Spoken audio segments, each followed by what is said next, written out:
Hello lovely creatives, Tracy here. Thanks so much for dropping by to my YouTube channel. Today I wanted to share a little exercise with you on colour.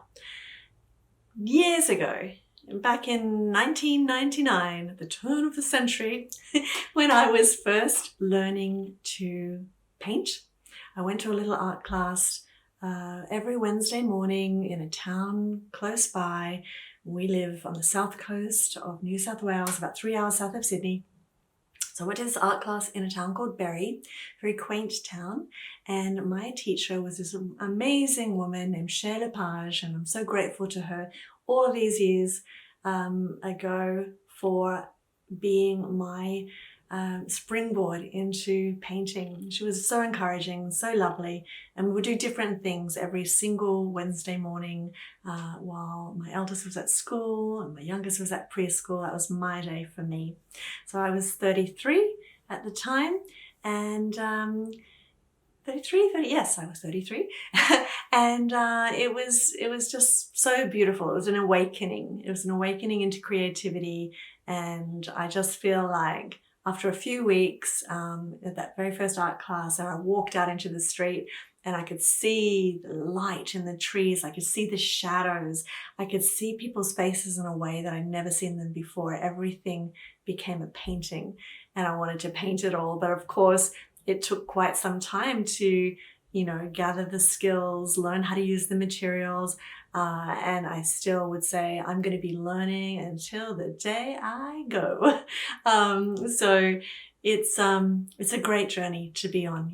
It's a wonderful thing to stay curious and to keep on learning. And I feel very privileged to be able to be a part of that in other people's journeys now, to be the one who is guiding other people through their journey to find their own creative process and to bring their own unique creative voice to the world. I don't take that lightly. I find it a great honor to be able to do that in my online and in-person classes and retreats. So what I've done today is I've chosen two color palettes. One is, I guess, a more limited color palette with greens and pinks, a little bit of coral, a little bit of towards the orange in there as well, but not explosive color all over the place. Oh, that's what I was going to say, actually. That's why I started telling that story about Cher Lepage and my first art classes, was because right from the start, she looked at my work when I had no clue what I was doing, and she said, "Tracy, you are a colorist."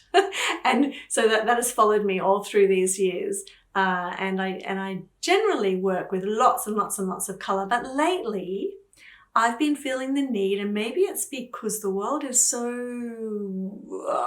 much going on right now, and there's so much to process all the time.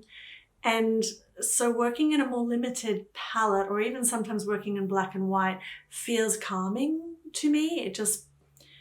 There's not as many decisions and choices to be made as when I'm throwing every single color that I have at a canvas. So I'm going back and forth at the moment. If I feel like having a little bit of calm time, then I will limit my palette. So I hope that's a helpful tip for anybody else that's feeling a bit frenzied. So anyway, with the one, I've got the limited palette with the greens and the pinks. And on the other one, I decided to go more with a primary palette. So it started off like red, blue, yellow, but it kind of tended, because I threw a mustard in there, it moved more towards a red, blue, green, yellow kind of palette. Okay, so you'll see the two different palettes that I'm working with. I'm working with them in exactly the same way, side by side, playing, mark making, moving the inks and the paint around with different materials. Same process, different color palette. And I just wanted to do this so you can see what it feels like to play with different color palettes and to find yourself somewhere in there, to find the colors that light you up. And to do that, you have to play with lots and lots and lots of different colors. Try them out, swatch them, see what works with what. I'll be doing more videos like this in the future as well. But I'd love to know, out of these two color palettes, which one you enjoy the most. So please leave me a comment down below. And if you are new here, be sure to hit the subscribe button so that you know when and you get notifications to know when new videos are coming up as well. So hope you enjoy this little demo.